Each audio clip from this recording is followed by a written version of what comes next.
What's good? Welcome to this video. I'm going to be breaking down something that I wrote about 9 months ago titled, What does it mean to approach real life like we do video games? And for context, I wrote this and I actually recorded a video just reciting it because I would get a lot of comments on my content across all platforms. When I would compare life to video games, people would be like, yeah, well, I'm going to go rob a car and like do GTA stuff, or I'm going to all this other like stuff, which is kind of obviously trolling, but there was a little bit of like true skepticism to what they were saying. And they're right in the sense that life and games are not exactly identical one-to-one necessarily. So I wrote this so that I could explain what I mean when I say, let's approach real life like a video game, right? It does not mean that we try to fly or that, well, maybe you want to try to fly. I mean, you do you. It doesn't mean that we approach real life like we're playing GTA with reckless abandon and no mind for consequences, or like we have infinite lives or anything like that. I'm going to basically explain what I mean here. So the short version, right, the thesis of this and the thesis of what I do with main character men is that when we play video games, we play them more unstoppably and limitlessly than we play real life, right? So when you look at your mindset when you approach a video game and you look at your mindset when you approach real life, they're completely night and day. They're completely black and white, in many cases at least, right? I know from my own personal experience, which we'll get into more in this video, when I would play World of Warcraft, I didn't have discipline problems. I didn't have motivation problems. It was quite the opposite. I could not play. The only thing that kept me from playing more was the fact that I had to eat, I had to use the bathroom, shower occasionally, and tend to whatever real life obligations that I had. But otherwise, I had to sleep. But if I didn't have to sleep, I would play as much as possible. And oftentimes, I would pull all-nighters or double all-nighters. I don't think there was ever a triple all-nighter, but I do remember that one day I got into bed after a huge, maybe 48-hour session or something, and as soon as I collapsed onto the bed, the shadows started dancing around me, and my bed started spinning, so I was pretty close to like hallucination level sleep deprivation. Anyway, so when we play video games, we unleash our full potential. We approach video games with this like children. And I think that children are much smarter and wiser than adults in many cases, if not in all cases. On the island of Bali even, they treat little kids like gods, like little gods, because they're essentially like the closest ones to heaven that are on earth. Fresh out of heaven. So anyway, when we show up to video games, we show up as curious, awe-inspired, children with no inhibition, no limiting beliefs, none of that nonsense. We also play games to experience certain things that we're not experiencing in our real lives. Once we study our experiences gaming and we learn what those things are, we can create them for ourselves in real life and transform real life into the greatest game on earth. And then we can play this game of life the way that we do all of the other games that we love. We can experience more success in every area of our lives because we're having so much more fun, because we're not overcome with fear. We're not falling into perfectionism. We're just in that zen, like no mind state of being where we're just playing the game, and it's almost like we're observing ourselves, in a state of flow, and it's blissful. It's awesome. And we do much better. And we pull this power out of ourselves that we can't seem to muster in real life. So I invite you to think big with me here as I walk through this. Number one, there are powerful ways that we express ourselves in game that we can't seem to do in real life. Right? So when we play games, we play like unstoppable heroes. But in real life, many of us shrink to a weak shell of who we could be. And I know that this was often the case for myself. So when I played World of Warcraft, that was my way of living vicariously through my character, right? I didn't necessarily have the courage in my real life to truly go after the things that my heart called me to do, the things that I dreamed of doing. And I grew up reading a ton of fiction, novels and watching movies like Lord of the Rings, and I always had these like whispers of greatness, I suppose. And I'm not saying this to blow steam up my own ass. I mean, like, there were things that my heart longed for, ways that I wanted to live life that I just couldn't bring myself to live because I was so petrified, and I would often find myself so jaded and so demoralized, so disenchanted with life. But in World of Warcraft, I could be that hero. I could be the version of myself that I dreamed of being, that I knew in my heart of hearts I really was, but that I hadn't risen up to in my real life. And I could experience a sense of epic adventure, a sense of purpose, a sense of going on a hero's journey. So when I played World of Warcraft, everything that held me back in real life melted away, right? Like I mentioned earlier, no discipline or motivation problems, no fear of failure, no shame, no guilt, no succumbing to my emotions, no perfectionism, which was a huge one for me in real life. That it wasn't like I could just create a list of objectives and follow through with them. I was tinkering and trying to perfect everything. No self-sabotage, which is a huge one for me as well. And actually kind of describes the pattern with which I played video games my entire life, which would usually go something like things get difficult or stressful in real life, or emotionally uncomfortable, or I just, fall out of favor with it. I go to video games to escape and to have like a little safe place within which I can feel purpose, community, etc., etc. Eventually, I put everything off in my real life for so long that shit hits the fan and I can't ignore it anymore. So then I'm forced to stop playing video games. And obviously, whether it's from me or from my family, from school, whatever, video games are identified as like the thing that was responsible for me falling off track. When in fact, they were really just like a medium or a vehicle for me escaping, which I probably would have wanted to do anyway. But they made it really, really easy. And so once that would happen, it would be this big, dramatic, emotionally charged thing of like, I'm finally quitting for good. I'm going to live my life. I'm going to make things right. I'm going to redeem myself. And so I'd come back to real life with, a fresh start because I'd essentially burned everything to the ground, which is interesting. And that kind of describes why we self-sabotage a lot, and also why we gravitate towards video games so strongly, because they are, at least in the case of like a role-playing game like World of Warcraft, a very clear, fresh start. You're creating a new character. You're playing and living in a different world. You don't have to worry about letting go of the past because there is no past.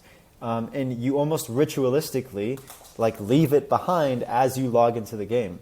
And World of Warcraft login screen is very clever too, because it is literally, if you're familiar with the World of Warcraft lore, or you played Warcraft 3 or any of the RTS series, it is the Dark Portal, which is this portal from a planet called Outland into Azeroth, which is the main world of World of Warcraft. And so it's literally, as you're logging in, you're leaving the world behind, you're entering through this portal, right? You go to your character select creation screen, and when you hit that enter button to log into your character, you hear a loud gong go doosh, and it's almost like marking like your transportation into another world. The loading bar tick, tick, tick, tick, tick, boom, you're there.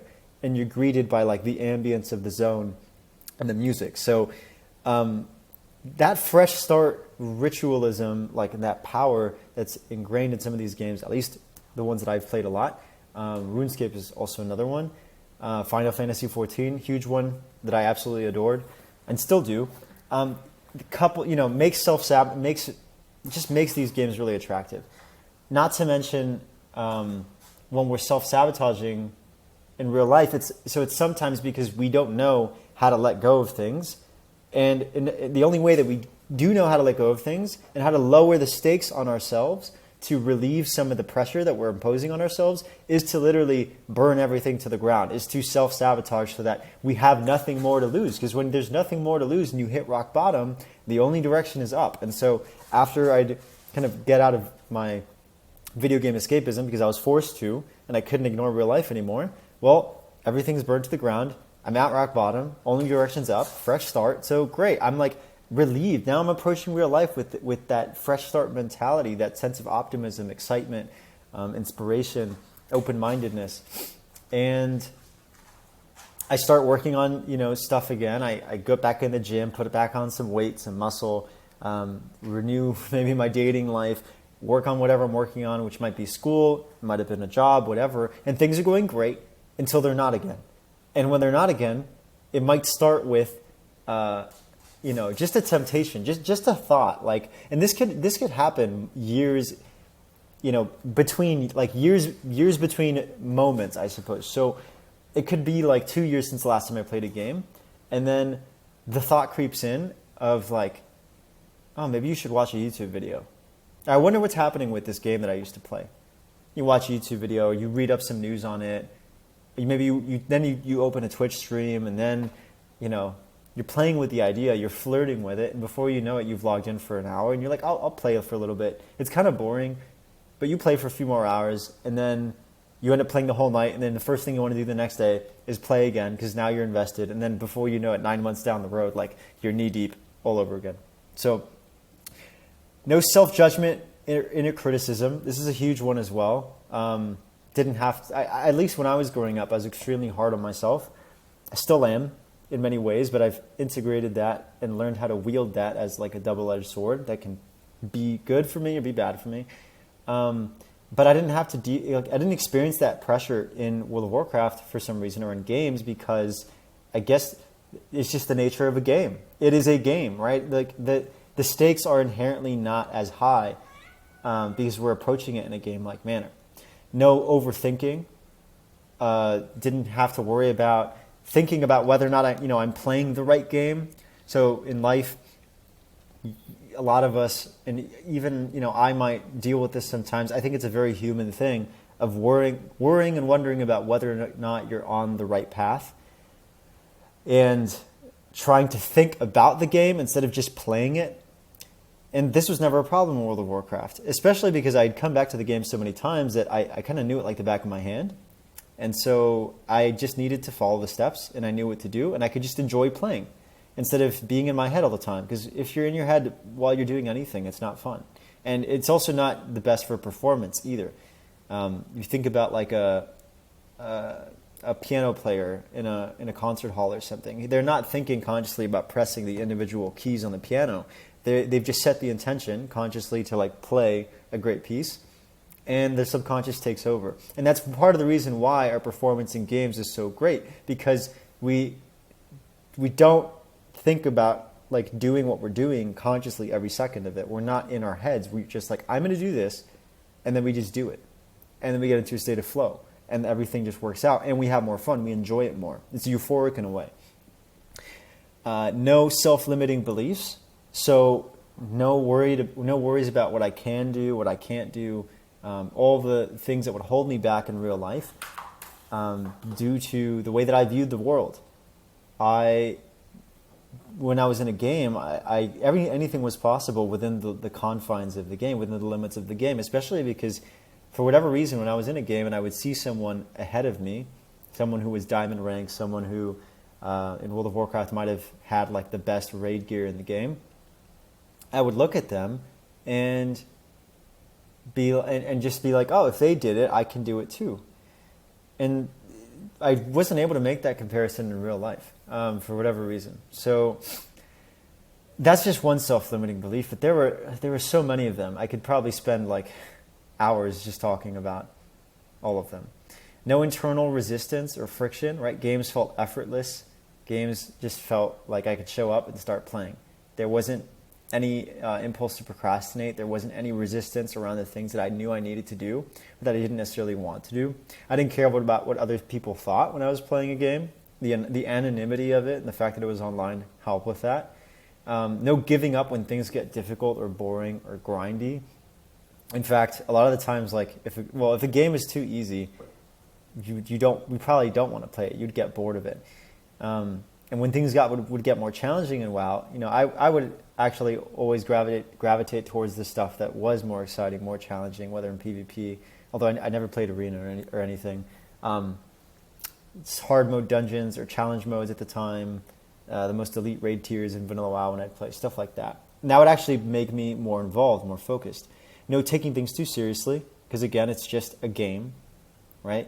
Kind of paradoxically, when you approach real life in a way where you're taking everything too seriously, it messes up your performance and it messes up your fun. And yes, life is a single life. It's a single life game, so to speak.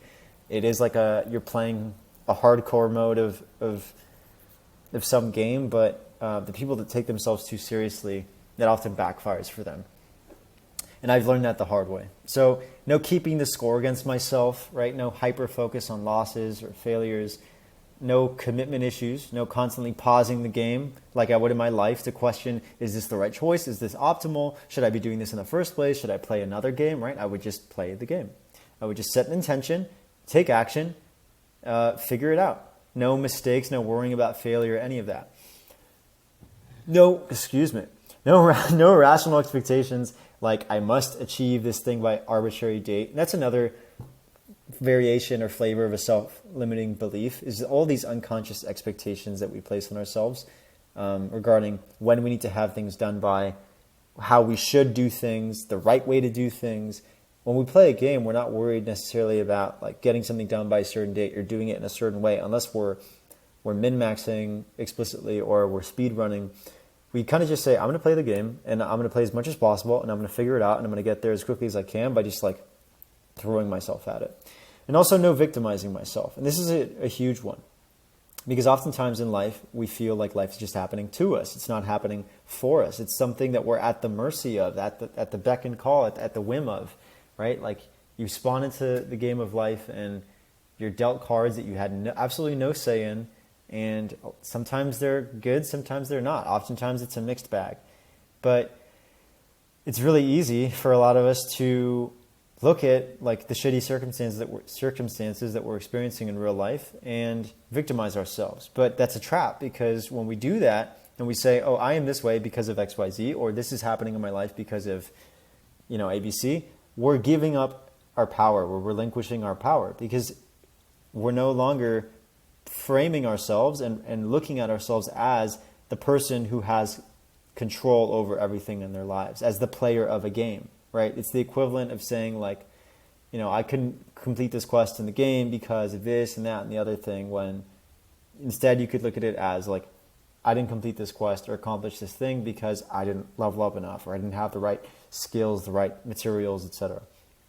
So when I played video games, I just played the game and I had a blast doing so. Right? There were also things about WoW, in addition to the things that held me back in real life that weren't present when I played World of Warcraft. There were also things about WoW that weren't present in my real life. Right? For example, in World of Warcraft, I was process-oriented, not results-oriented. Right? It doesn't matter where I was in my playthrough of the game. I could be at level 1 and just like killing a mob or doing, like 2 damage to it with a swing of my auto attack was just as fulfilling in its own way as being level 60 in raiding.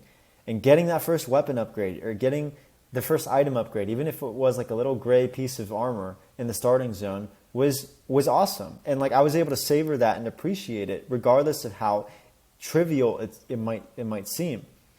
But in real life, like for whatever reason, I was just all about results. I need results. I need them. I need this outcome. Paying absolutely no mind to like the things that I'm accomplishing along the way, not appreciating any of them, not focusing on enjoying the journey and enjoying the journey over the destination. Right? Because playing the game is the whole point. And I'll mention this later again, but if you got everything that you wanted just by snapping your fingers, you'd probably feel really empty, feel really cheated almost, because you didn't get to earn it. You didn't get to play for it.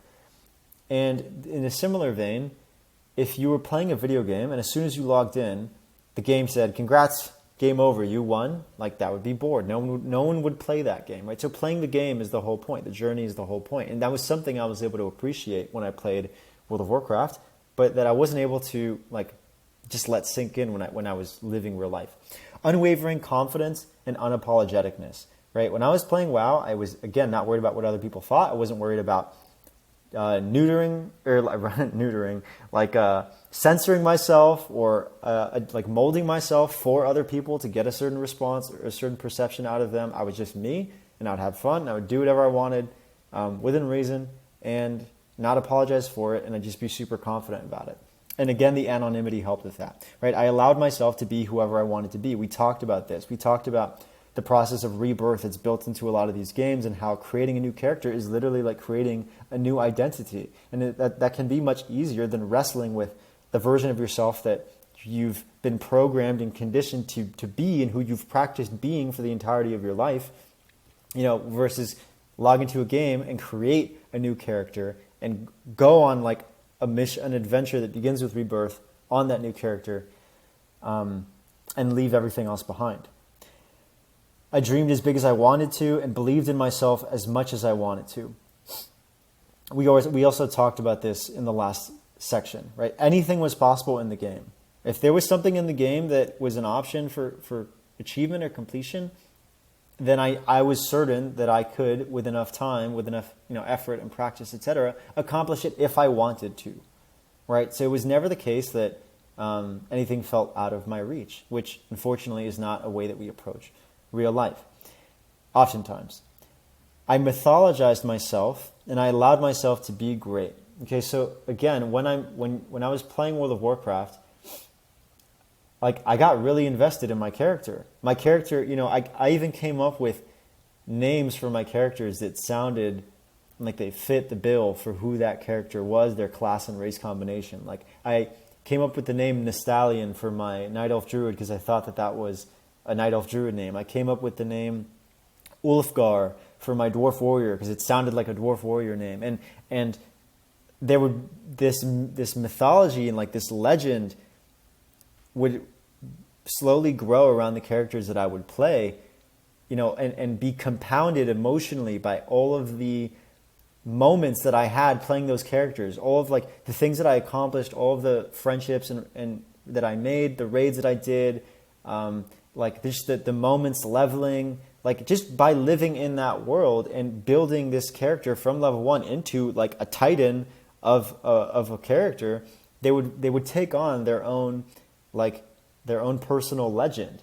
And especially as men, I think that's something that a lot of us long for, and that we're very disconnected from nowadays too. There's this notion of masculine idealism that has to do with the fact that back in the day, every culture around the world had what you might call a culture of masculine excellence, right? We had myths and stories that we'd tell among the men in our village around the campfire, myths of Achilles or Hercules, for example, in ancient Greece. And these stories would contain within them like blueprints and of what it meant to be a kick-ass, awesome, like legendary man. And they would infuse us with values and with aspirations that would guide us along our own lives in the pursuit of excellence. And we don't really have that nowadays. Like people might look up to professional sports players or I don't know, rappers maybe, but like we don't have a culture of like masculine excellence. And quite to the contrary, that sense of like masculine idealism and aspirationalism is largely stigmatized, right? People are discouraged from daring to view themselves for like the innate greatness that they're capable of, for who they know that like they could really be, who they really are, if they just gave themselves the permission to trust it and to act on it and to act on that like call from their heart. So I got that sense of immersion, that story. I viewed the world with a sense of wonder, awe, magic, adventure, right? Because real life a lot of the times felt very mundane, felt almost like spiritually dead, felt devoid of magic. Also has to do with the fact that nowadays, we watch the news instead of reading Tolkien, for example. But I mean, just look around you. I might go from in World of Warcraft, like the incredible city of Ironforge and the ambiance of running. That's the dwarven capital in World of Warcraft. Running through like this awe-inspiring zone that the first time you logged into it, like your jaw hit the ground. And the music was so serene, and just the sound of your boots crunching on the snow, and just everything just snapped you into the present moment because it was so beautiful. And then you log off when you go to the real world, and it almost seems like a clown show sometimes because we've forgotten the importance of beauty, or at the very least we haven't seemed to have prioritized it in the way that we set up our societies, right? People aren't building, well, for the most part, people aren't building beautiful cathedrals anymore. The buildings seem black and blockish and gray and just devoid of lifeless. I was in flow state constantly, extremely present. This is a big one too. So when I was playing video games, I would be just in the present moment 24/7. right? I wasn't thinking about this. I wasn't thinking about that. I wasn't thinking about the things I had to do. I wasn't absentmindedly checking my phone. On the contrary, sometimes when I would be on a huge grind, I would feel tempted to like check my phone or tap to a YouTube video or something to entertain myself. But as soon as I did that, I would immediately notice, I would get instant feedback from the game, like that whatever I'm doing it more slowly. Or I was just getting less done, and I was neither here nor there. And all the fun siphoned out of the game. And so like the game, just the nature of it, again, like the serene music, the ambiance, all of that, the vibe, the story would just snap me into the present moment and give me this euphoric sense of bliss that I got from just being one with what I was doing. Much more difficult to do in a real world that's like built in with tons of distractions at the present moment. And if you think about it, video games are this hyper insulated space. They're like a bubble, much like this bubble that I'm talking in, where they're like extremely curated and deliberately just like handpicked regarding like what they put in and what they don't.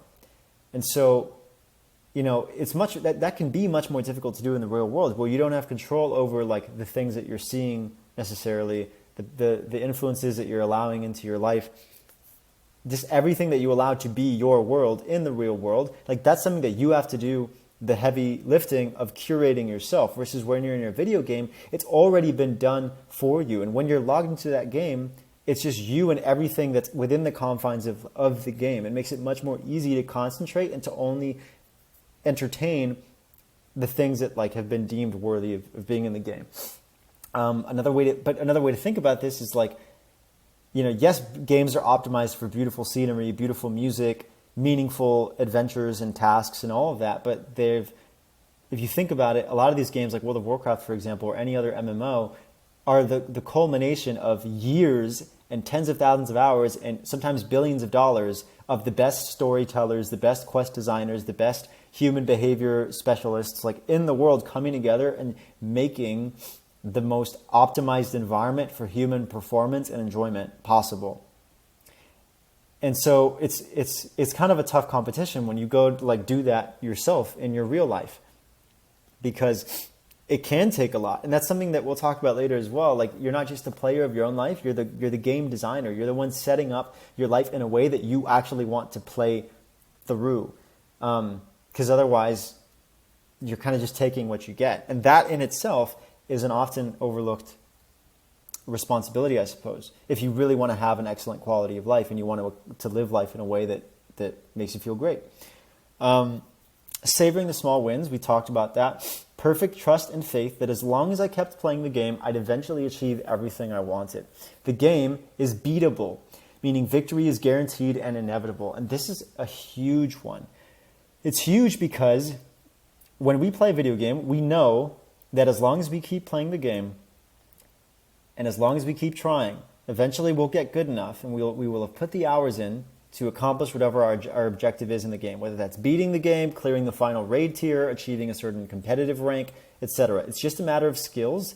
And so when we're playing the game, we're not worried about, oh my gosh, am I gonna get this? Am I not? I mean, like in competitive games, perhaps. In competitive formats, like if you ever played a game like League or I don't know, an FPS, for example, I think you would agree that your mental is everything. And if you're playing with crap mental or mental boom, then things are not going to go great, right? But when you're playing like an RPG, for example, or you're playing a game with a finite ending, that's PvE, player versus environment, you know that like your victory is guaranteed. So you just play through the game from that state of like having already accomplished it in your mind. Like you've already allowed yourself to get excited about it and to feel accomplished, to feel like the end state having been realized well before you're actually there. Even when you're at level 1.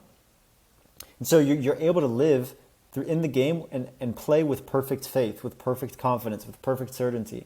And unless you have excellently cultivated faith and trust in God and the universe, whatever you prefer to call it, in real life, then you're likely going to be absolutely ransacked and get your shit kicked in by fear in real life.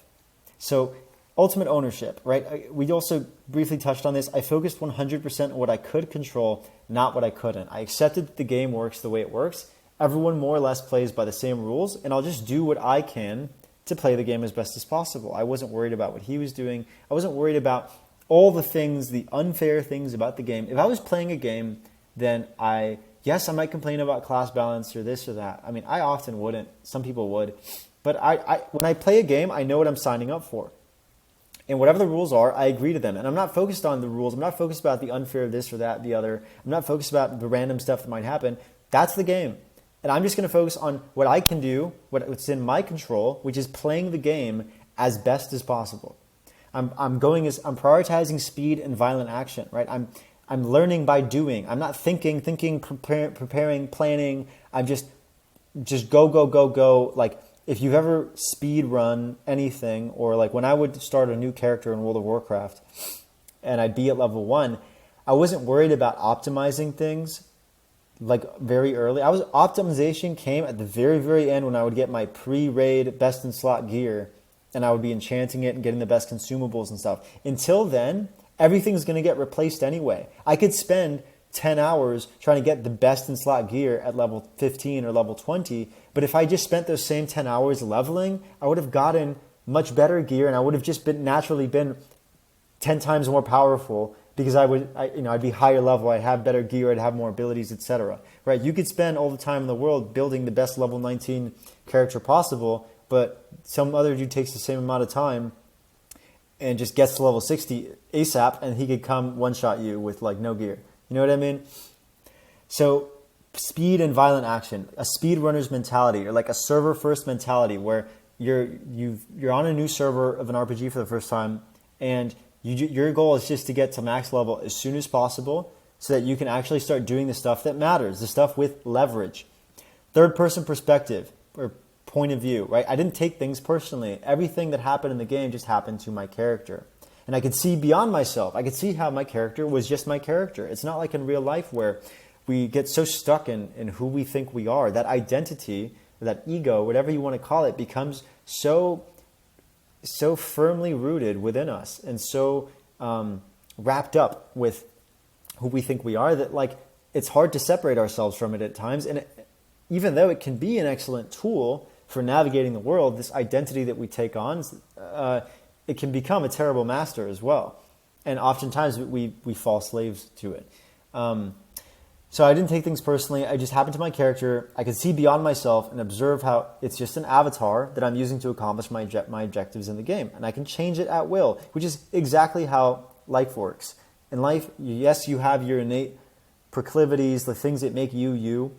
But besides identifying those so that you can lean into them, right? The things that make you unique, you want to figure out what they are, the strengths and the weaknesses so that you can mitigate the weaknesses and then double down on the strengths. But beyond that, all of your conditioning, all of your programming, the stuff that you believe about the world, the things that you think make you who you are largely just ideas that you've subconsciously taken on and you've ingrained into your brain, and that if you spent enough time unlearning, you could replace with more empowering, uplifting ideas about who you are, and with a new, more powerful identity.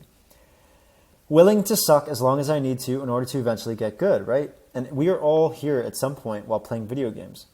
We start, and we often forget this too, with our favorite video games, that once upon a time, like, we absolutely sucked. And something, for some reason, maybe we were procrastinating with the video game, or we really wanted to be good because being good seems cool or whatever. We really wanted to be the level, but like, we put in a ton of hours just to get good enough at a game so that we could actually enjoy it. And we just conveniently leave that part out whenever we're starting something new in real life and we're like, oh my gosh, this sucks. I suck. This is so annoying. This is such a slog. I'm like 1,000 hours away from actually being half decent at this. It's like, yeah, well, you've done it before. You've just done it in a different context. Right? I would just start. I would not agonize over the perfect way to do something. I would just start playing and I would figure it out. I would build momentum. And then when I get derailed, I would just start playing again. Right? So something that happens often in life is you get derailed, your momentum gets interrupted, you take a break, whatever, you come back and it's just not the same. Now, whenever that happens in a game, what do? You just start playing again. Or when it would happen to me in World of Warcraft, I would just be like, okay, start playing again. Because playing the game is the whole point. Playing the game is the reward. But in real life, when we get derailed, now we start getting self-conscious. We get fearful. We start getting anxious and like, oh my gosh, I've lost so much progress. And like, I'm being outcompeted now. Or like, I just can't make up for that lost time. And this and that and the other. And like, it just becomes a vicious cycle. And that just doesn't happen in games. I would go to sleep and wake up excited to continue playing. I would even dream about it sometimes. And I kid you not, I would sometimes dream about my ability rotation in the game. I would like have these weird sensations, like almost like a feeling that I was pressing the keys in the perfect order and like doing, it was really odd, but it was pretty cool. Unfuck with ability and defiance. Nothing could get me down, right? When I was playing the game, there was no such thing as like fear of failure. There's no such thing as something that would like absolutely demoralize me to the point where I wouldn't want to keep playing. It would come back from anything. And I would find like-minded people to play with that pushed me, with whom I could achieve more than I would have alone. So life is very similar in that you want to find people that have the same values as you, that are like-minded, and who want the same things out of life that you do to some extent, right? But people who you vibe with and who you want to play the game with, who will help you grow and who will push you much further than you would have gone alone. The thing that catches most of us here is that we don't like being lonely. It really, really sucks. I mean, we're human beings after all, right? And we grow up in certain communities, certain relationships just built into our lives that sometimes aren't in our best interest, and we just don't know how to get out of them. We sometimes don't even consider it as an option, and we don't realize how much of an effect it's having on us. The whole, you are the average of the 5 people that you spend the most time with is totally true. And so that plays heavily into games because you can kind of just sift the wheat from the chaff and gravitate directly towards the people who have the same values as you in that game and just crush it with them. Most importantly, more important than anything else I've discussed so far, is that I became lovingly obsessed with playing the game. This is a phrase, I don't know if I coined it, but I might have. I call it loving obsession. Not obsession, because sometimes we use the word obsession and we give that a negative connotation. And this is something I dealt with a lot when I was growing up. The thing that makes me able to become obsessed with a game like World of Warcraft is the same thing that makes me hyper successful in other areas of my life. Because when I find something that I absolutely adore, that I think matters, that I care about, right, that I'm invested in and interested in, I will hyper focus on that thing. And I will outperform everyone else. It is kind of a double-edged sword. You might call this the ADHD mentality, which we could spend hours talking about as well, about how it's actually a superpower from God. That you just need to know how to wield the right way. But yes, the flip side might be when you don't like something, you don't spend a lot of time on it at all. You don't want to do it at all. It's an absolute drag, maybe washing the dishes or etc., doing laundry. But when you do love something, you just outperform everyone naturally. It just comes to you like unlimited energy. That obsession is a superpower in the right context. And this is one of the examples. It's an example of some of the stuff that's been beaten out of us over the course of our lives because it's like a little piece of gold within us that other people aren't able to recognize is the very thing that makes us us, and that if we redirected it in the right way would literally make us unstoppable. It would make us superhumans. And a lot of people are already doing this. A lot of people, not just with video games, I mean, with other stuff as well, but with video games in particular, if you looked at the number of successful people, right, in a worldly sense, that used to be hardcore gamers, and perhaps still are to some extent, like you'd be shocked. So I believed so strongly in what I was doing and loved it so much that it never felt like a chore. It never felt like something that I had to do, like an obligation. It was a blessing. It was a gift. It was something that I get to do. And I wanted to devote myself to it fully. I wanted to play 24/7. And this goes into something that I think I'll mention later in the essay too, which is that like we don't, leisure is great, chilling is great, but really the stuff that gets our gears going is when like we have something that we care about so much that we're willing to devote our entire lives to it, to potentially even die for it. And that is like truly rewarding. to the point where you don't feel like you need to take a break from it. You just want to do it all the time. And if you've played video games and you've been absolutely in love with or immersed in a certain video game, like I was with World of Warcraft or with Final Fantasy XIV, you've experienced what this is like before. And I want you to hold on to that memory because it is a clue. It is a golden puzzle piece that the universe has given you as to like what is possible within life. Like it's given you a reference experience, an example of a way of being, like a state within yourself, that if you understood how to create in a different context that would be more affirming to your life and more conducive to like you flourishing in the real world, this thing that you've looked at, video game addiction, as like the bane of your existence, could be flipped on its head in the other direction and become the best thing that's ever happened to you.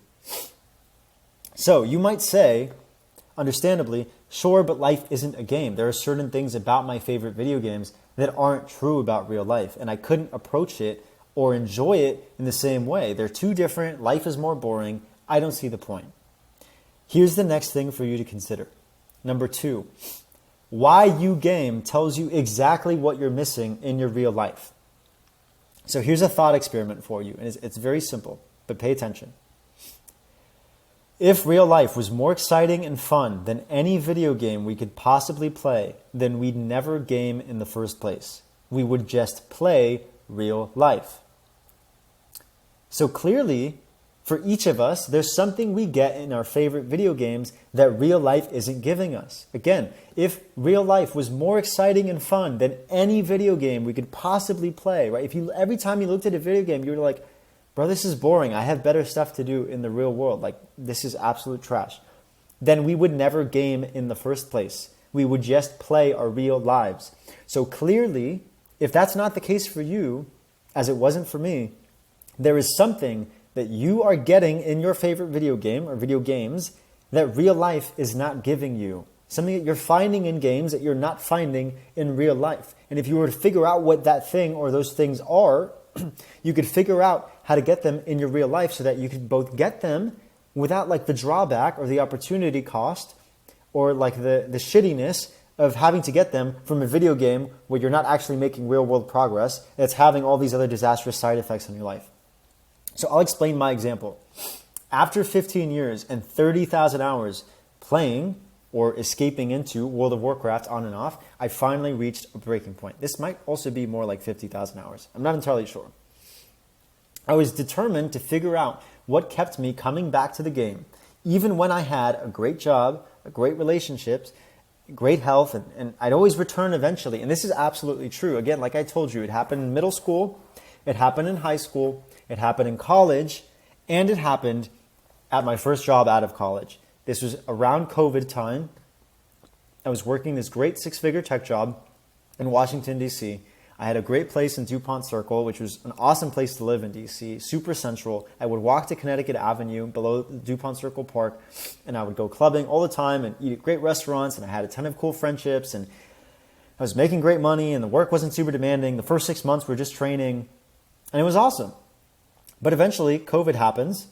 I go client-facing. I'm taking sales calls remotely, and I like for the first time ever, and I kind of look around me at like the company, I guess, and I just think to myself, is this it? And what now? Like, do I work my way up? Do I just do the same thing every day? Like where is this taking me? That moment of realizing that everything that I thought it was going to be, it was all just not the case. Like, that absolutely terrified me. And so even after it happened in middle school, even after it happened in high school, even after it happened in college, I found myself with everything that I thought I'd ever wanted. And all of a sudden, I was petrified once again. I had no idea what to do. Everything went on lockdown. And all of a sudden, I started entertaining the idea of playing Classic WoW. And that became another thing. And so finally, after basically I moved back home, collected an easy check, relatively easy check, working remotely for about like a year and a half, 2 years, saved up a ton of money. But I woke up one day and I looked in the mirror and I'd lost like 30, 35 pounds. I looked absolutely emaciated, like they just pulled me out of a deserted island or something. Like I was stranded somewhere and hadn't eaten properly and who knows how long. Monitor tan, I looked awful. And it wasn't just the way that I physically looked, it was the fact that I hadn't changed much, if at all, as a person in those 2 years. I had traveled a bit here and there to party with some friends or whatever, but I basically spent all of that time either, taking my calls for work and playing video games. And I thought now about, what if this is still the case in 1 year when I'm about to turn 25 at this point? What if this happen? What if this is the case when I'm 26? What if this is the case when I'm 30? What if this is the case when I'm 40? What if at the end of my life, I look back and realize that I had literally spent my entire life trying to escape from it instead of living it? And that scared the shit out of me. So I was like, okay, enough is enough. I ritualistically threw away the gaming computer that I had built. I could have sold it for like a nice, sizable sum of money, but I just wanted to get it out immediately. So I threw it all away, threw my monitors away, and I set about deciding what I was going to do before my 25th birthday to do something different with my life. So anyway, I studied my time gaming, thinking and writing for weeks about it. And this is the critical juncture here too, because when I finally decided that enough was enough, I kept thinking, okay, what am I good at? What have I spent the most time doing? What do I have the most experience to draw from? And I kept coming back to games. And I was thinking to myself, like, I've spent tens of thousands of hours in perhaps the majority of my life playing video games. And if I just sweep them under the rug, I feel like I'm going to be missing something. Surely, if you spend that much time and devotion doing anything, there's got to be some life-changing stuff that you can learn from it. Like, there's got to be some gold here. What am I going to do? Just like jump into the real world? Like, okay, and pretend like that this never happened, like this wasn't a part of me. I mean, I still love games to this day. I just recognize that they're not, they don't really have a place in my life given the things that I want to achieve and the things that I want to experience. But like, just don't throw the baby out with the bathwater, right? So I kept coming back to this in my writing sessions, in my thinking sessions, journaling about this. And I found that there were some things that games were providing me with that I was missing in my real life. Some of this we've already discussed. Let's run through it. A sense of purpose and direction. A compelling and captivating story and vision for the future that inspired me, that I could immerse myself in and even lose myself in. I wasn't finding this in real life. Like, real life felt directionless. Like, I had no idea what to do, what I was called to do, where my life was going. I followed the beaten path that I thought was going to be it, like the yellow brick road of like do well in school, get into a good college, get a good job. And then I got there and I was like, what the heck? And I practically exploded. But in games, I had that sense of purpose, that sense of meaning, that sense of being on like a mission that matters, being on an epic adventure, a real life quest, like a never-ending story. If you ever watched that movie, extreme clarity about what I was playing for, why, and how to get there. I always knew exactly what I was committing to and what I should do next to get closer to reaching it. When I was playing video games, I was bought in, meaning like I wasn't constantly questioning things. We've already kind of talked about this. But I also always had perfect clarity on what the next step was. I was never at an impasse like I had found myself in so many times in real life where I was like, what do I do next? How do I do this thing? What's the right way to do it? Whatever. It was just like follow the steps. And that was really, really comforting and peaceful. And also, my cat is biting my charging cable, and I'm going to have to put her away real quick.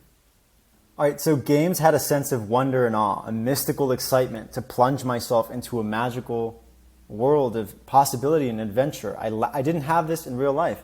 Also, I've talked about this a bit. Real life felt mundane, nihilistic, boring, drab, spiritually dead. It didn't feel like that feeling that I got when I would watch something like Lord of the Rings or Gladiator, some heroic movie. And perhaps that's not your cup of tea, or perhaps you might think it's silly to long for something as meaningful. And to each their own. Like, I'm not going to judge, right? But for me, I wanted something more. I wanted something that brought my heart up into my throat and made me feel like I was alive, like I was doing something that I was called to do. And I just didn't experience that in real life. I felt it in games, but I didn't in real life. I didn't feel alive. I didn't feel like I was on an epic quest or adventure. Games allowed me to feel great at something, masterful even. I was elite at what I did, and that confidence and that feeling of being good at something was huge for me. There was a sense of accomplishment and self-actualization, of becoming someone better, someone stronger, of going on a hero's journey and transforming myself. It was work, but I cared deeply about it. And as humans, we think we want more leisure, but what we really want, right? We think we'll be happy when we get everything that we want, but what makes us happiest and most fulfilled is meaningful, rewarding work, which I found in video games. Real life felt like it was happening to me. It didn't feel like I had any control, any agency. It felt like I was at the mercy of the world, like I was this boat out at sea, lost, and the waves were just battering me around. And I saw all these people doing cool things, and I was like, how do I do that? Like, I don't feel like I have any control. I don't feel like I have any, I'm not playing the game. I feel like I'm an NPC sometimes. In game, I felt like I was happening to life, like I was the main character in my own epic story with total agency over my destiny. And once I figured all this out, I knew exactly what I needed to create for myself in my real life to make it just as exciting and appealing as my favorite video games were. I could transform real life into the greatest, most incredible game on earth. So how exactly do we bridge the gap between games and real life? There are 3 steps here. This is 6. 3 steps here. Number 1, you want to design the game of your life. So most people don't know what they're living for. They have what they think are goals, but a lot of those goals were put there for them and really don't inspire them or mean anything to them. And your goals don't need to be big. They just need to make them something that you actually care about. But in large part, a lot of people haven't actually taken a step back from the melodrama of their lives and from everything, all the hustle and bustle, and ask to themselves, like, what do I actually care about? What am I living for? What do I want to accomplish with my time on earth? They never consciously decide what they'd like to accomplish, why they'd like to accomplish it, and the story they tell themselves about it all. And so they're left with no compelling reason to wake up in the morning. And then they wonder why they feel lost, stuck, unmotivated, unhappy, etc. This is like playing an uninspiring game with no clear objectives, no overarching direction, no captivating story, and then wondering why you're not having fun. Right? If you logged into a game and you got you're in the starting zone and you go up to the first NPC you see and you ask the dude yo, so you ask the developers of the game what's the point of the game? And they're just like, I don't know. I mean, just do whatever, bro. Not in a sandbox type of way. Not in oh, you can do this, you can do that, you can whatever. No, it's just I'll just do whatever comes, whatever. I don't know. And what's the story of the game? I just stuff happens and let's I don't know, just going with the flow. No, fuck, you're not having fun. Nothing's going on. There's nothing behind it. There's no substance. In life, we're not just the players. We're also the game designers. You choose what to do with the miraculous gift of your time on earth. You decide what is meaningful. It's something you create, not something that you find. And the beautiful thing is, you can choose whatever you want. It's your game that you're designing and your story that you're writing. So the first section of this, design the game of your life, 1A is what? Create a vivid, detailed picture of the future life you'd like to create for yourself. Think of this as the end game that you're playing towards completing. So similar to the things that you're striving towards and striving to accomplish in a video game that are laid out quite clearly. You may not know what they are if you're playing the game blind, but if you're playing a game where people are ahead of the curve and they know that at the end of the game you can unlock this weapon and there's this raid and you want to get X, Y, and Z stuff, that's essentially what you're doing for yourself in your real life. You're deciding, and you're painting a picture of the future in advance. You're painting a picture for yourself of that desired end state that you intend to create for yourself. How much money are you making? What are you doing every day? What have you accomplished? Where do you live? Who do you hang out with? What's your relationship look like? What's your health and fitness like? How do you dress? How do you drive? What do you drive? What does your world look like? in the future that you're playing for. What, like everything about it, a day in your life. Don't limit yourself during this exercise. I want you to make it as big as you'd like. I don't want you to worry about whether it's possible or not. I don't want you to worry about, oh, but I'm starting late, or but I've already like messed up this many times and I've wasted all these opportunities and I'm never going to get them back. Throw all of that in the garbage and just give yourself the gift of an unleashed imagination. Even if you choose to use it as toilet paper afterward, that's totally up to you. For now, just give yourself that. It costs you absolutely nothing, but like a little bit of love towards yourself that I pray to God that you can muster. Sincerely. Okay, so make it as big as you'd like, no matter if it sounds impossible or even scares you. And honestly, if it's not scaring you, that might be a sign that you're not making it big enough, right? Because if it's just chill and comfortable and whatever, like, is that really something that you're going to be cool with having vibe for, your entire life? And if at the end of your life, you say that you want to like they say, like aim for Mars, land on the moon, like still pretty freaking great, right? Even if you make your life's mission or your goal so huge that it's like impossible to reach and you fall short at the end of your life, you probably still would have gone further than if you had set a smaller goal, right? So food for thought. And once you've painted this picture in as much detail as possible and you know exactly what you're playing for, you've made it as vivid as possible, you can reverse engineer all the quests you'll have to complete along the way to make this end game a reality, to beat the game that you've designed. Now, key thing here, we'll talk about it in 1D, but a lot of people get hung up on the clarity piece of this because they're like, yeah, but I don't know exactly how to do this thing. Or I might get the steps, but then something changes or whatever. The world is a dynamic place. It's a little bit beyond the purview of this video, but if you take action with full faith and confidence and trust and certainty that you've generated from yourself, and you're adaptable, then even if you mess up, there's no such thing. You're just winning or you're learning. You get an idea of what to do, and you just go, and you learn from that. You get feedback, and instead of success being a straight line up and to the right, it's oftentimes like a zigzag, or it might be like a hairball, or it might be a freaking race to the bottom, and then you're catapulted all the way to the top, right? You can't.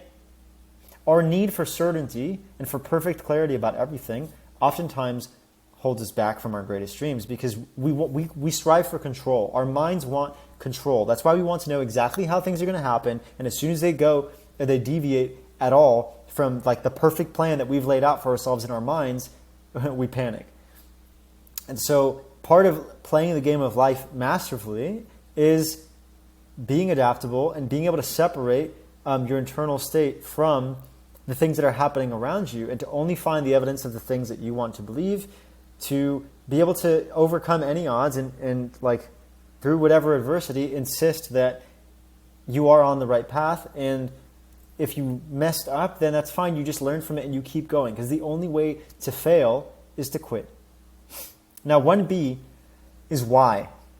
Many people get stuck here because they think that they need some super profound purpose behind what they're doing. They think that they need to have this epic story behind their lives. And if that's your fancy, go off. I want to live for something big too. A side note to this is that you probably already have all the answers within you regarding your why and why you're doing things that you can access via something called your intuition. But you just need to quiet your life down, put your phone away, and patiently commit to hearing them. Even if it takes you weeks or months of sitting in silence, thinking, and journaling. Your intuition is like your radar from God, from the universe, whatever you'd like to call it. It's that thing within you, that thing in your gut that knows from your heart better than your mind does. And a lot of people shut this off completely, or they make their lives so noisy and crowded and claustrophobic that they just can't hear it anymore. Or even worse, if you similar to something that happens in a book called The Alchemist, if you've ever read it, they get the calls, and they ignore them, and ignore them, and ignore them. And over time, those calls get weaker and weaker and weaker until they disappear forever. Now, I'm not trying to scare you. I'm sure that you're not one of those people if you're watching this video, but it's something to keep in mind, right? Fortune does favor the bold. And if God throws you a life raft, you may just want to take it as soon as possible, in the form of seizing the things that like your heart is telling you. So it doesn't need to be deep. Your why does not need to be deep. It doesn't need to be complex. It doesn't need to be saving the world or Elon Musk level in its impact or its magnitude or its scale. There's also not a right or wrong answer.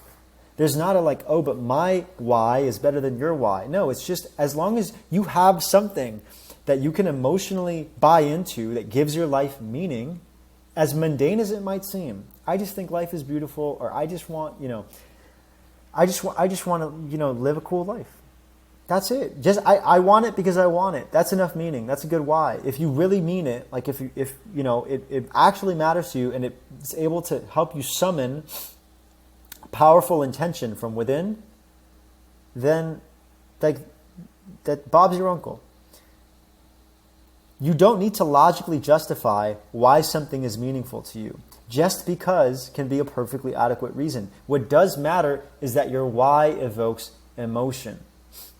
So think in terms of the implication of things. Think in terms of like, I want this so that I can have that, so I can have this, etc. Right? An example of this is, I'd like more money so that I can experience the best that life has to offer. It'll allow me to buy my time back and create more. And I want to create more simply because I feel called to do so, and I think that would be a beautiful way to use my precious time on earth and honor the gift of my life. It'll also allow me to better protect and provide for my family, to travel the world and go on adventures, to get a hot girlfriend, to better help others, to retire my parents, to meet awesome like-minded people, etc. Whatever that means to you. This taps into quite a few different things, beliefs about money that we're not going to touch in this video, etc. But the idea is it's okay to want something. It's okay to want something just because you want it. And that's enough meaning. If you have a different why, not a stronger or better why, a different why, something that you've just come to believe about yourself and the world and why you're here and what you're destined to do, lean into that. Listen to it. You don't want to be at the end of your life looking back at like, I refused the call and I can't get that time back. I squandered my only chance. Imagine what having each of the things would feel like. Each of the things that like are in your future vision of the world. Imagine what a day in the life would be like. Actually allow yourself to feel it. Run a mental movie that allows you to like experience that life ahead of time, as if you're directing a music video or a movie clip in your mind. Let the positive emotions crash over you like a tidal wave and create a why that brings tears to your eyes and makes you feel lit aflame or on fire when you think about it. So, 1C is story.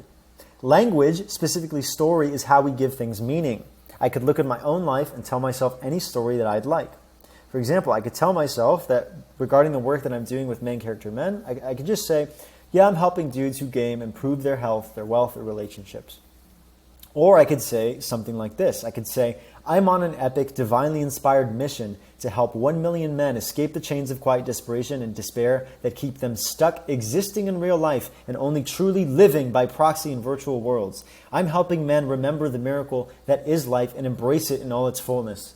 I'm battling a crisis of masculinity and fatherhood that is sending the world into ruin and chaos. I'm creating millions of the most incredible fathers on earth. The ripple effect of the families they lead will radically improve the world for generations to come. God and the entire universe are guiding me and conspiring to grant me incredible success. I am meant for this. You could tell yourself whatever story that you want.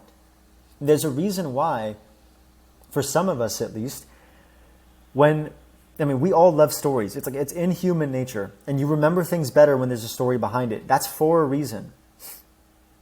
It's the zest in the salt of life. It's the meaning that we give to everything. I forget what exactly the quote is. I think it's by Carl Jung, a psychologist, where he says that there's the book Man's Search for Meaning by Viktor Frankl, a Holocaust survivor. And then Carl Jung talks about man's duty or his role is to light the light of meaning in like a world of like nothingness or darkness or something. So stories make us feel alive. They allow us to give our lives meaning, because nothing has meaning in and of itself. Nothing is inherently meaningful. It's up to us. That's not a doomer declaration for me. It's not me saying life is meaningless, be a nihilist. On the opposite, or on the contrary, it's like the most invigorating, empowering, life-affirming thing ever. You can give anything Meaning, that is like your divine birthright as a human being. You can give anything, any circumstance, any situation, the most epic, larger than life, like awe-inspiring, just heart-pounding story that you want. And it's totally up to you. There's not a right or wrong answer. What story will you tell yourself about your life, about yourself? You will be right about whichever one you choose. Right? There's a saying, the whole glass half full, glass half empty thing, right? If you're a pessimist or you're an optimist, you're right. Because whichever story you decide to tell yourself, you will selectively look for evidence to support that story. We often don't look at evidence in the world and then look at that and say, okay, well, this evidence is like this, so this is the right answer. We often approach things with a story in mind that we've already decided to believe, we're already determined to prop up, and then that primes us to find the evidence that's in line with that story. The same thing is true about the story that you tell regarding yourself and the world. So if you're a pessimist or you're an optimist, whichever one you choose to be, you're going to be right. This applies not only to the big picture, but also to each and every moment. When you make a mistake, when you experience a setback, is it a mistake or is it a lesson? Did it happen to you or for you, even if you don't understand why just yet? Is the world a cruel, cold, unfair, terrible place, or is it one big dream of endless possibility, a wondrous miracle waiting to shower you with all its blessings? Are you just some overly sentient ape stumbling around a life you didn't ask for, or are you a hero? Are a hero here for a reason, consciously creating your reality? Is this just another blog that you're reading or a video that you're watching, or is it a wake-up call from the universe, a beckoning to fulfill your destiny? Is this the beginning of the rest of your life? It's entirely up to you. Give yourself the permission to be subjective. Give yourself the permission to be the storyteller, the dungeon master, the narrator of your own game of life. One person's delusion is another person's faith. You might say the world is unfair, it's risky, I could die, things could go wrong, it's dangerous, right? I'm not telling you to live oblivious to the harsh truths of the world. I'm not telling you, to go hug the crackhead at the 7-Eleven who has a shank in his pocket. Because storytelling and I can believe whatever I want. I would encourage you to be a professional in the game of life. Be acutely aware of what could go wrong and prepare accordingly, but don't dwell or obsess over these things any more than what's required. Prepare, right? And then focus 100% on what you can control, which is yourself. The only thing that you can control is yourself and your attitude, the way that you see things. In other words, the only thing that you can control is the story that you tell yourself about your life and about the world and about every single moment in it. Now, it sounds simple. It may not be easy in practice. With time and practice, it does become easy. And it is a responsibility because you're constantly storytelling at any given moment in your life. You're constantly giving meaning to everything that you experience, that you encounter. And so it's up to you to decide that meaning consciously, to decide what meaning you're going to imbue something with, instead of just letting that meaning be assigned to you or given to you, or you're told how to perceive something by something or someone else. Be a professional in the game of life. And the last part of this that I already touched on is just pick something and start. Will things change? Of course they will. Your vision for the future, your understanding of how to make it happen, the meaning, the story that you give it all, these things will evolve and further reveal themselves with time and action. But that's the cool part. It's your living, breathing story. You're constantly writing it. You're constantly revising it. You could spend your hours thinking and plotting about how exactly it's going to go, and you will be wrong 100% of the time. Because it's a dynamic, living, breathing game. And that chaos is scary to most people. It's scary to all of us, to some extent, because it's in our human nature. It's that lizard brain, or whatever it is. Don't quote me on this, right? But it's how we're primed to survive. We gravitate towards the known, the familiar. Even if that familiar isn't what's conducive to long-term growth or evolution, it's still safe. It still means that we're going to be able to reproduce and survive. But it's not, especially as human beings, not as, we may be mammals, I suppose, but we're not animals to some extent, right? We are one of a kind in the animal kingdom. We have these spiritual ends and desires and intentions. So, we have to understand how to bring the animalistic side of ourselves to heal and make it subservient to the higher callings of our soul, of our spirit. Because otherwise it's just going to keep us locked is just going to keep us locked in the same place for the entirety of our lives with a thumb up our butt, because we can just go to McDonald's and like get easy food and watch TV all day and have all of our base needs satisfied.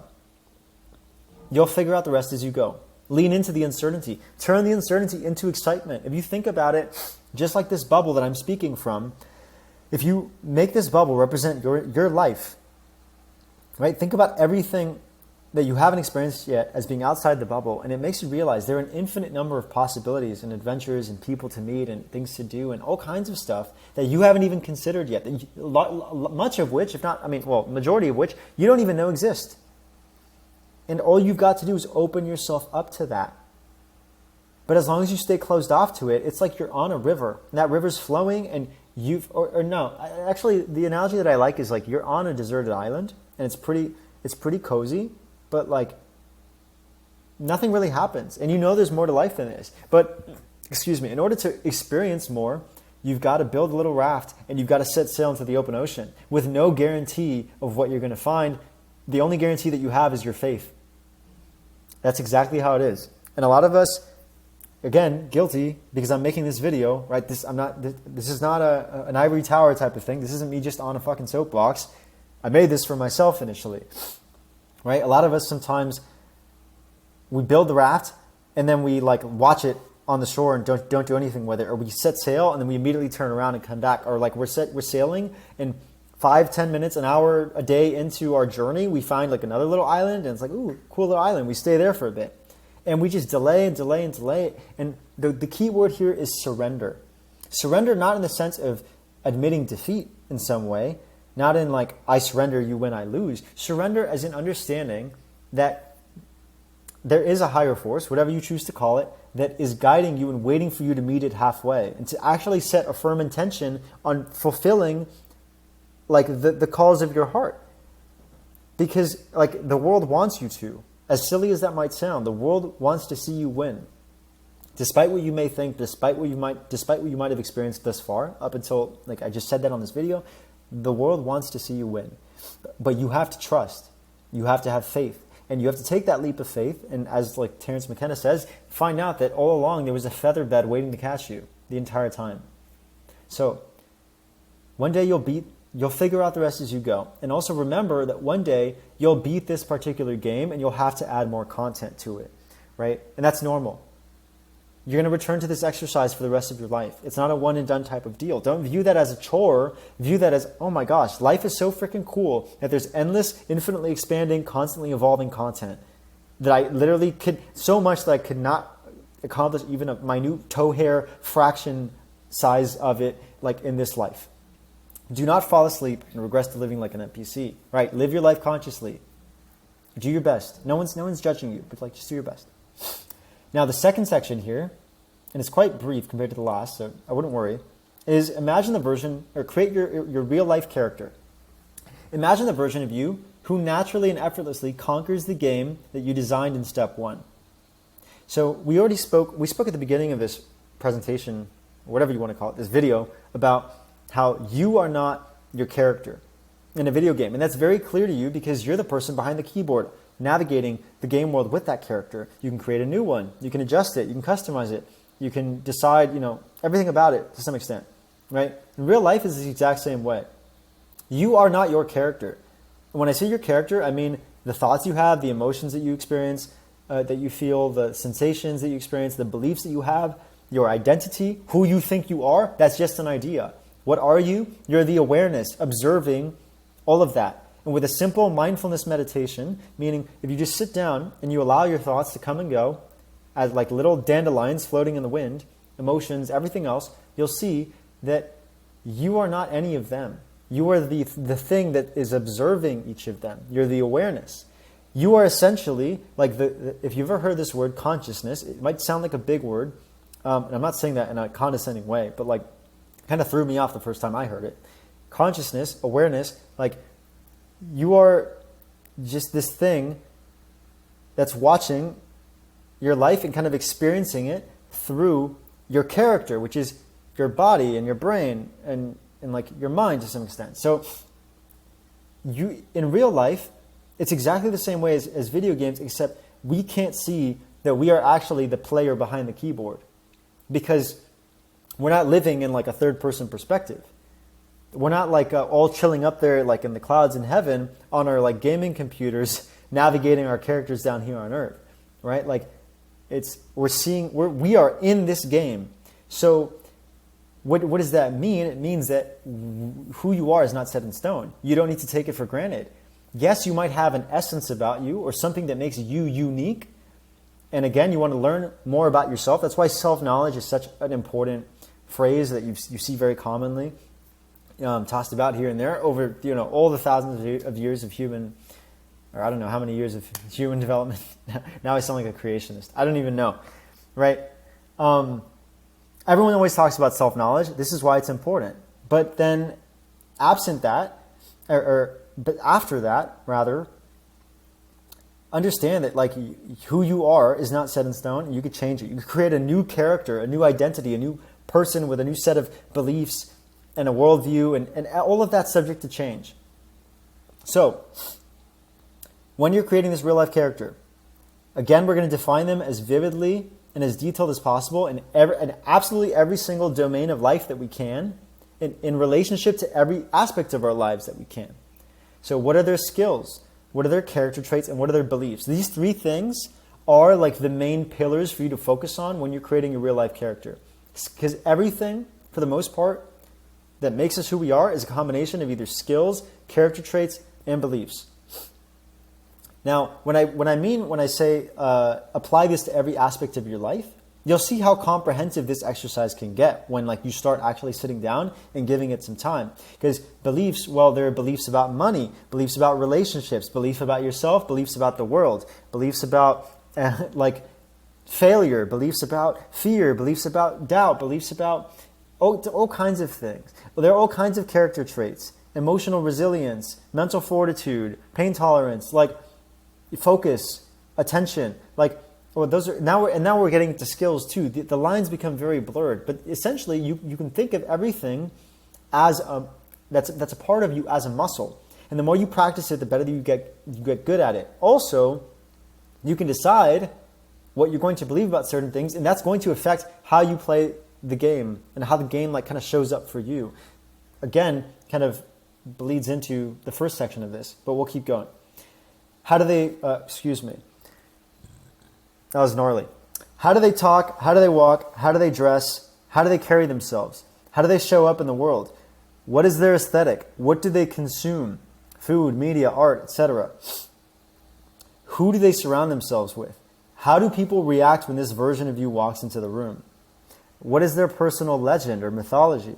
How do they play the game? Like, how do they show up every single day? Your real-life character is an identity. It's who you will become to win in the game of life. Win. Believe that you can be whoever you choose to be. Make it a deliberate, conscious creation rather than an accident. Then in every moment of every day, ask yourself, what would this version of me do? This is, if like, again, easier said than done sometimes, but if you stick to this with 100% adherence and compliance, which we don't need to create that perfect of a standard for ourselves, because like when you are changing who you are, and that's a totally okay thing to do, and if you are open to that idea, I absolutely applaud you, because the vast majority of people on earth are not. They're like, no, I'm this person, and I'm staying like this, and fuck you, like, I know, you don't need to tell me what to do. Like, it's not about that, man. Okay, so if you're not that, salute, okay? But it's normal for this to be a very, like, tumultuous process at times, because you're literally putting to bed, like, the old version of you. You're becoming a new person. And that old version of you, as crazy as it might sound, it doesn't want to just die off. It wants to prove to you that it's still right about certain things. This is another place where self-sabotage comes in, where like certain beliefs about the world, you'll have them, and you'll self-sabotage to confirm them back to yourself, to like convince yourself that like to stay the same. Point is, if you really nail this exercise and you just pop off with it, and then in every moment of every day, you ask yourself, what would this version of me do? You're planning your week. What would this version of me do? And as if you're an actor in a play, to take an analogy from Dr. Joe Dispenza, you just play the part. You're not faking it until you make it. You're acting as if. Everything is a muscle. And being who you are right now is also a muscle. An identity is a muscle. It's a mental, emotional, like psycho-emotional muscle that you practice. So if you think about it, up until now, you have practiced being the person who you are every day of your life.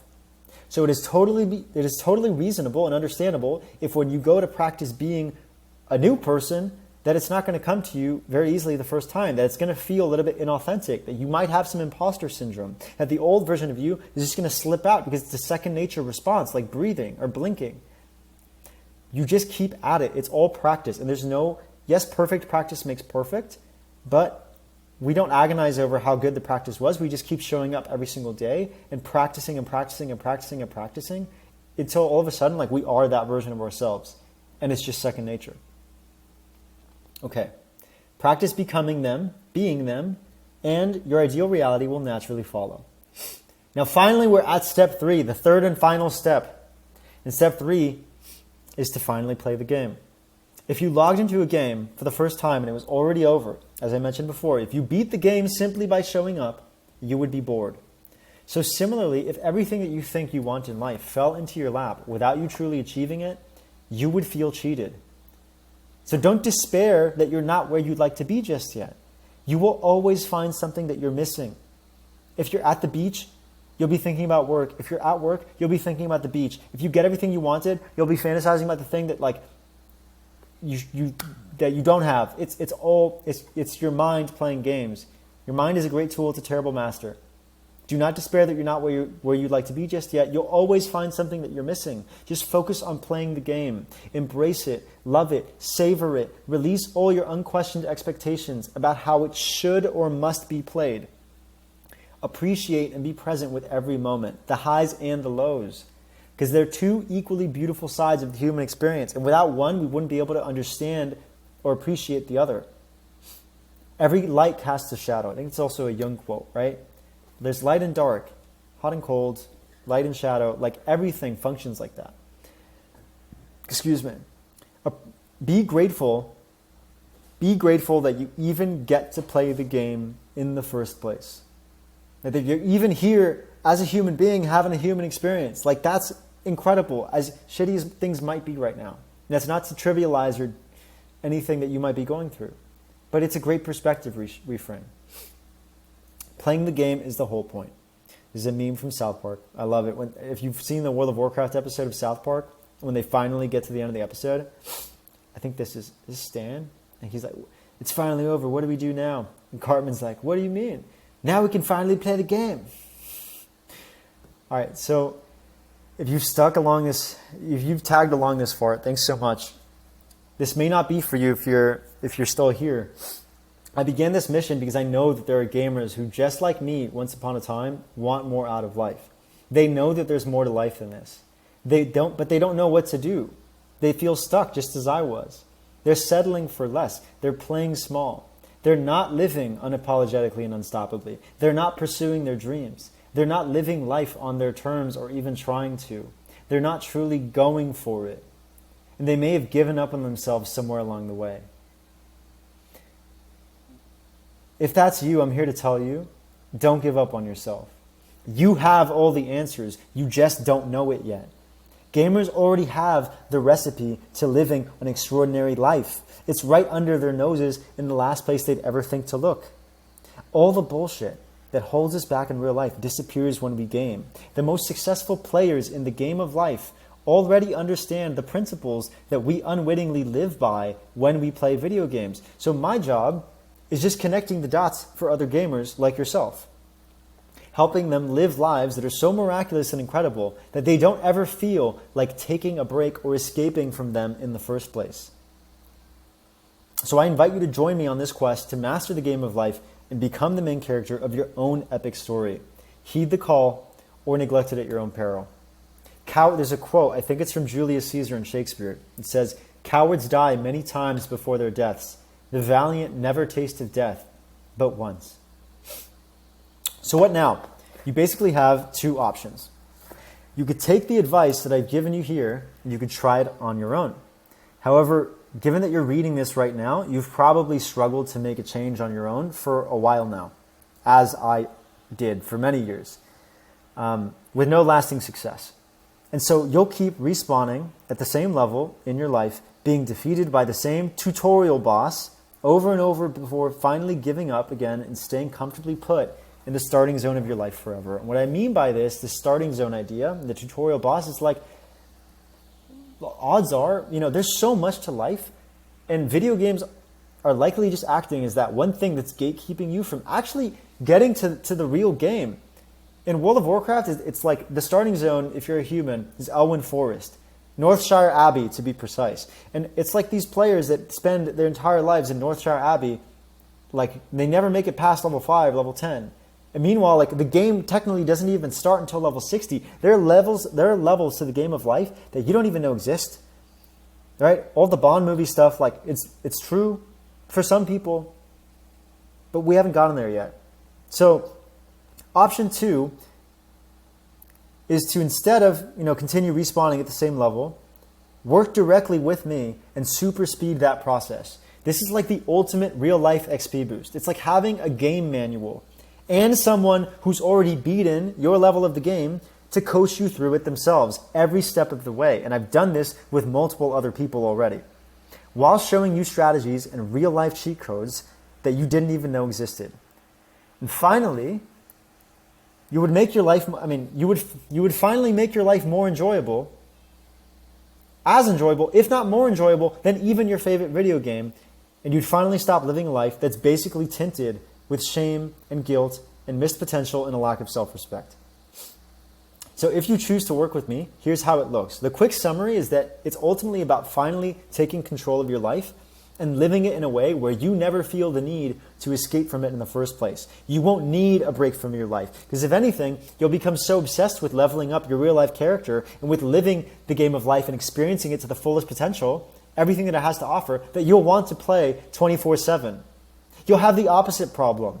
You won't be able to stop playing, right? It's a much better problem to have than I can't get out of bed to actually live my life, and I have to drag myself kicking and screaming to do the bare minimum. I would much rather have the problem of, I love life so much, I literally need to schedule breaks for myself, and it's a freaking chore to even use the bathroom and eat, because I'm so engrossed with how beautiful and awesome this life is.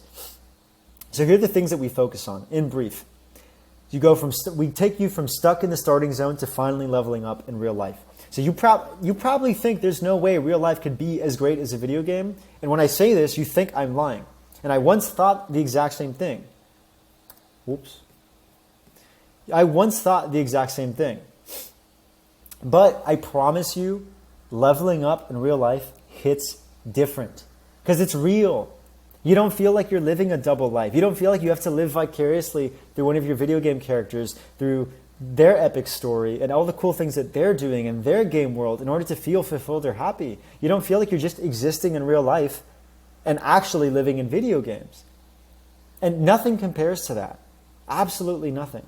And the peace that gives you. Getting your first level up by breaking the loop of guilt and shame. This was a huge problem for me, and might arguably be the biggest bottleneck for other gamers, other men addicted to games or hooked on games.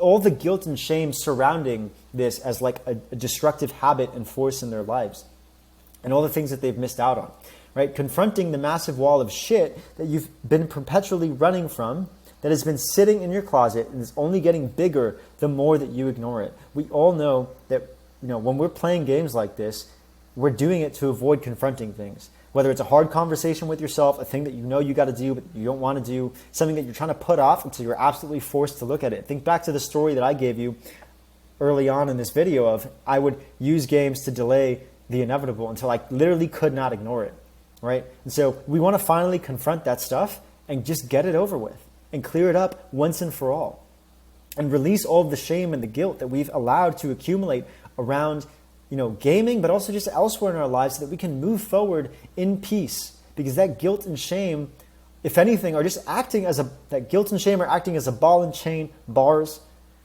on us and keeping us stuck to the past and stuck to the old version of ourselves and our old lives. So right? Like this is usually how it goes. The longer that you play, the longer you play, the more you miss out on life, obviously. And you know that gaming is a temporary solution that is just delaying the inevitable stuff that you'll need to confront one day. And usually the way that it goes is that every time that you try and confront it, like let's say that you quit gaming, because this is how it went for me.